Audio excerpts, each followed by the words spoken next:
একবার নাচো তো,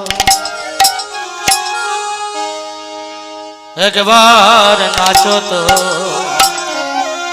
একবার নাচো তো, একবার নাচো তো, একবার নাচো তো, একবার নাচো তো, একবার নাচো তো, একবার নাচো তো, আমার নাচো তো গো, নাচো তো গো, আহা নাচো তো গো,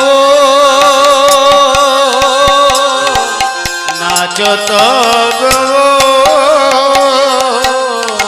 আহা শিবাশয়াঙ্গিনার মাঝে আজ বাহু তুলে গোরা নাচে, ওই না শ্রীবাচয়াঙ্গিনার মাঝে বাহু তুলে গোরা নাচে। আহায় গো তোরা দেখে যা,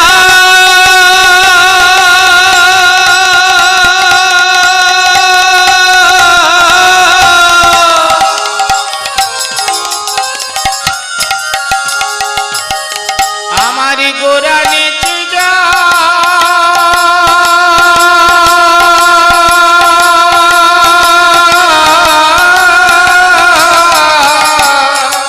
আহা শিবাশয়াঙ্গিনার মাঝে বাহু তুলে গোরা নাচে, শ্রীবাচয়াঙ্গিনার মাঝে বাহু তুলে গোরা নাচে। রাগা পায়ে,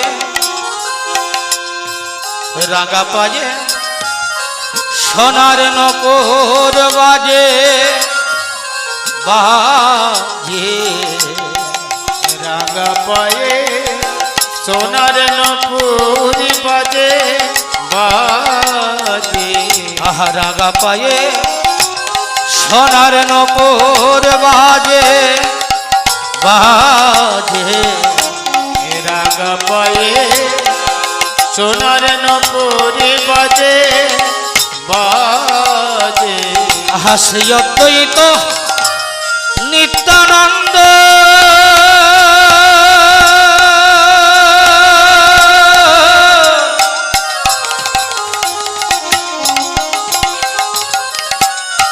শিবাসে গদাধর,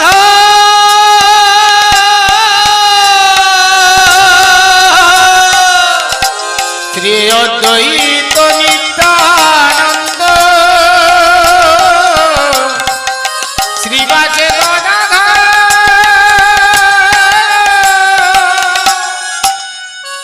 পঞ্চতত্ত্বের প্রকাশ।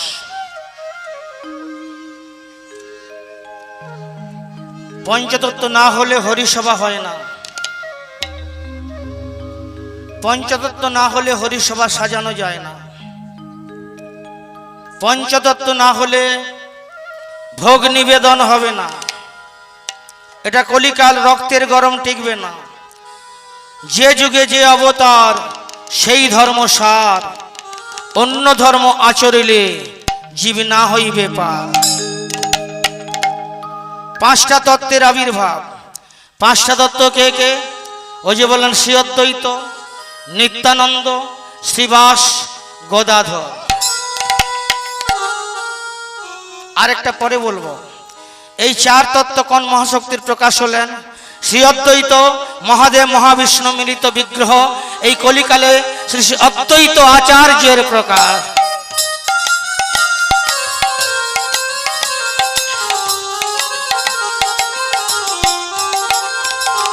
নিত্যানন্দ সত্যে সংকর্ষণ, ত্রেতায় লক্ষণ, দাপরে বলরাম, আর এই কলিকালে মহাশক্তির প্রকাশ হয়ে গেলেন নিত্যানন্দ রাম।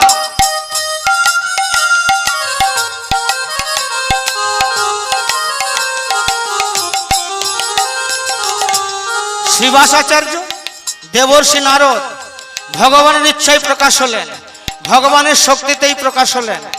ওই দেবর্ষী নারদ আমাদের এই কলিকালে মহাশক্তির প্রকাশ হয়ে গেলেন শ্রীবাস আচার্য।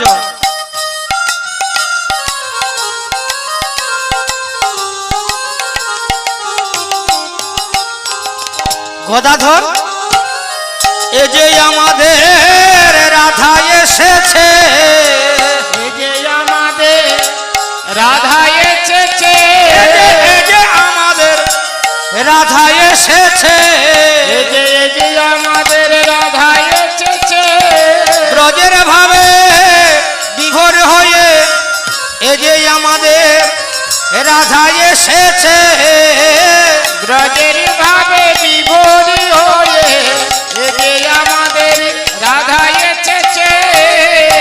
ভক্তমণ্ডলী, ভক্তিমতী মাতৃমণ্ডলী, চারটা তত্ত্ব জানতে পারলাম। চারটা তত্ত্ব কে কে? ওই যে বললেন শ্রী অদ্বৈত, নিত্যানন্দ, শ্রীবাস, গদাধর। এখন একটা বাকি আছে। এখন যে চার তত্ত্ব জানলাম, ওই চার তত্ত্বের মাঝখানে যিনি দাঁড়িয়ে রইলেন সেই মহাপুরুষটি কে গো? যার শক্তিতে চার তত্ত্ব শক্তিমান বলবান, ওই চার তত্ত্বের মাঝখানে যিনি দাঁড়িয়ে আছেন সেই মহাপুরুষটি কে?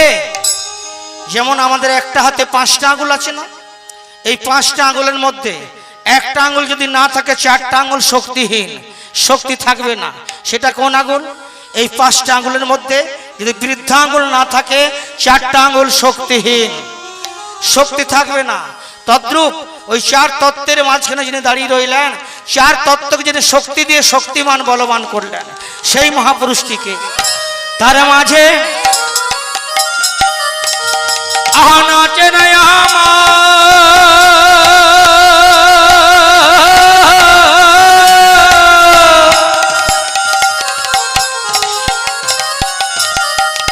আমার গৌরাঙ্গ সুন্দর,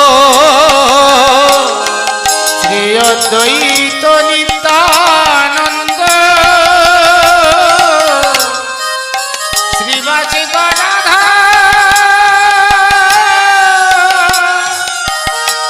তারি মাঝে নাচে আমার গৌরাঙ্গ সুন্দর।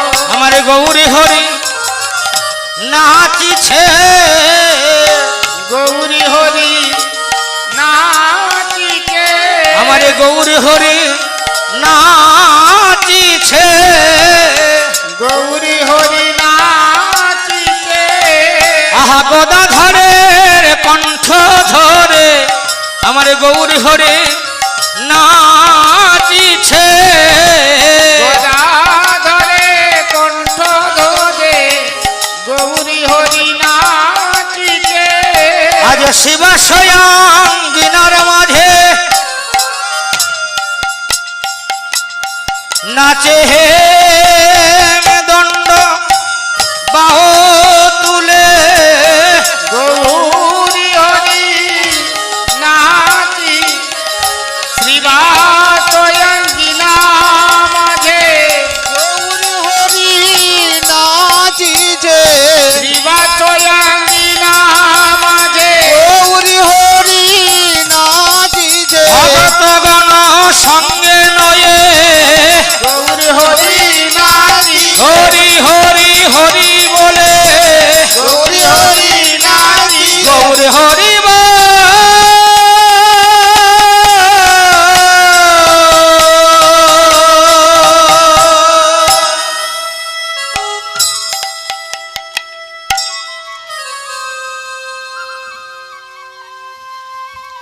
বাসুদেব ঘোষ কহে জোর করি হাত, যেই গৌর সেই কৃষ্ণ সেই জগন্নাথ। ভক্তমণ্ডলী, গৌর অনুরাগী ভক্তিমতী মাতৃমণ্ডলী, ভালো করে ধ্যান দেবেন। বাসুদেব ঘোষ কহে জোর করি হাত, যেই গৌর সেই কৃষ্ণ সেই জগন্নাথ। এদের ভিন্ন করো না, ছোট বড় দেখো না, নরকে গতি হবে। স্বতন্ত্র বুদ্ধিতে দর্শন করো না। বাসুদেব ঘোষ কহে জোড় করি হাত, যেই গৌর সেই কৃষ্ণ সেই জগন্নাথ। এই কথাটা বাসু ঘোষ কেন লিখেছে জানেন? অনেক মহাজনের পদাবলী আমি কীর্তন করি, বেশিরভাগ মহাজন গৌর প্রেমিক নন, কৃষ্ণ প্রেমিক। বাসু ঘোষ হলেন গৌর প্রেমিক। এই কথাটা বাসু ঘোষ কোথায় লিখেছেন? তমলুক, তমলুক বলে একটা জায়গা আছে, অনেকে গেছেন আপনারা।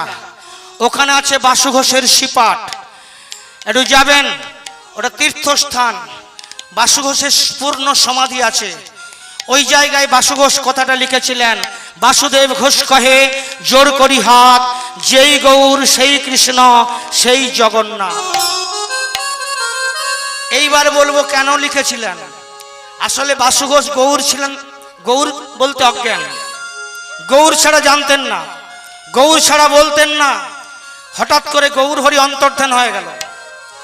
বাসু ঘোষের কাছে এসে বলল, জানো গৌর হরি অপ্রকট, লীলা সম্বরণ করেছে, অন্তর্ধান হয়ে গেছে। বাসু ঘোষ কথাটা বিশ্বাস করলো না। কেন জানেন? একে বলে প্রেম, একে বলে ভালোবাসা। সত্যিকারের ভালোবাসা হলে বিপদের খবর পেলেও মনে হয় না যে আমার ভালোবাসার মানুষের বিপদ হতে পারে না। তো বাসু ঘোষ এমনই গৌরকে ভালোবাসতেন, শুনলো গৌর হরি অন্তর্ধান হয়েছে, তবু কথাটা বিশ্বাস করলো না। আমার গৌর হরি আমাকে ছেড়ে যেতে পারে না, আমার গৌর হরি অন্তর্ধান হতে পারে না, আমার গৌর হরি আমাকে ছেড়ে যেতে পারে না। যখন গৌরকে দুদিন ধরে দর্শন করতে পারলেন না, বিশ্বাস করতে বাধ্য হলো সত্যই কি গৌর হরি অন্তর্ধান, সত্যই কি লীলা সম্বরণ করেছে। আমার গৌর এত নিষ্ঠুর, আমি তো গৌর ছাড়া জানি না, আমি গৌর ছাড়া বলি না, আমি গৌর ছাড়া দেখি না। হ্যাঁ প্রভু, তুমি আমাকে ছেড়ে চলে গেলে। আরে যেখানে গৌর নেই সেখানে কোনো আনন্দ থাকে না। আমি আত্মহত্যা করব, গৌরকে ছাড়া আমি বাঁচতে পারবো না, আমি আত্মহত্যা করব। ভক্তমণ্ডলী মাগো, আমরা পিতার জন্য আত্মহত্যা করতে যাই, মায়ের জন্য যাই, স্ত্রীর জন্য যাই, পুত্রের জন্য যাই, কন্যার জন্য যাই, কিন্তু আমার গৌর গোবিন্দের জন্য কজনে আত্মহত্যা করতে গেছি। গৌর গোবিন্দকে কেমন ভালোবাসি আমরা, এই দেখুন ভালোবাসা। যেখানে গৌর নেই সেখানে আমিও থাকতে চাই না, আমি আত্মহত্যা করব। ওই বাসু ঘোষ ওই তমলুকে আত্মহত্যা করতে গেছিল, জানেন কি করে? মাটি খুঁড়ে গর্ত করে সমাধি নিতে গেছিল, জীবন্ত সমাধি। কি হয়েছিল ঘটনাটা? গর্ত করে গর্তের মধ্যে প্রবেশ করে নিজেই মাটি নিতে শুরু করেছে। আর ওই মাটি নিতে নিতে যখন গলা অবধি মাটি নেওয়া হয়ে গেছে আর বদনখানা বাকি আছে, তাহলে শেষ হয়ে যাবে। এমন সময় গৌর হরি কোথাওতে ছুটে এসে ওই বাসু ঘোষের হাতটাই ধরে টেনে তুলছে। বাসু, এ কি করছিস রে? এই বাবা, আত্মহত্যা মহাপাপ। আত্মহত্যা যে করে ঊর্ধ্বগামী হয় না, অধগামী হয়, নিম্নগামী হয়। তুই আত্মহত্যা করতে চলেছিস। বাসু ঘোষ কি বলল? প্রভু গো, এমন আয়ু নিয়ে বেঁচে থাকতে চাই না যে আয়ু নিয়ে বেঁচে থেকে তোমাকে দর্শন করব না। তোমার বাল্য লিখেছি, তোমার কৈশোর লিখেছি, তোমার সন্ন্যাস লিখেছি, আমি তোমার অন্তলীলা লিখতে পারবো না। প্রভু, আমি নরকে যাব, তবু তোমাকে ছাড়া বাঁচতে পারবো না। গৌর হরির চোখে জল এনে দিল বাসু ঘোষ। গৌর হরি বলল, বাসু, তুই আমাকে এতখানি ভালোবাসিস, আমার প্রতি এত ভক্তি তোর, এত আকুলতা আমার প্রতি। তোর মতো ভক্তকে ছেড়ে আমি কোথায় যাব রে বাসু? তোর মতো ভক্তকে ছেড়ে যেখানে যাব আমি কোনো শান্তি পাবো না রে। ওরে, তোর প্রেমে বন্দী হলাম বাসু, তোর ভক্তিতে বাঁধা রইলাম। আমি তোকে কথা দিলাম বাসু, তুই যে মুহূর্তে আমাকে স্মরণ করবি সেই মুহূর্তে আমি তোকে দর্শন দেব। যে মুহূর্তে তুই আমাকে স্মরণ করবি বাসু, সেই মুহূর্তে আমি তোকে দর্শন দেব। ভক্তমণ্ডলী মাগো, ওই বাসু ঘোষ 2 বিগ্রহের সেবা করত ওই তমলুকে। ভগবান কৃষ্ণ, ভগবান জগন্নাথ সেদিন আরেকটি বিগ্রহ বাসুদেব স্থাপন করেছিল, যার নাম হলো শ্রীগৌরাঙ্গ। আর ওই দিনে বাসু ঘোষ লিখেছিল, বাসুদেব ঘোষ কহে জোর করি হাত, যেই গৌর সেই কৃষ্ণ সেই জগন্নাথ। এদের ভিন্ন করো না, এদের স্বতন্ত্র করো না, ছোট বড় দেখো না।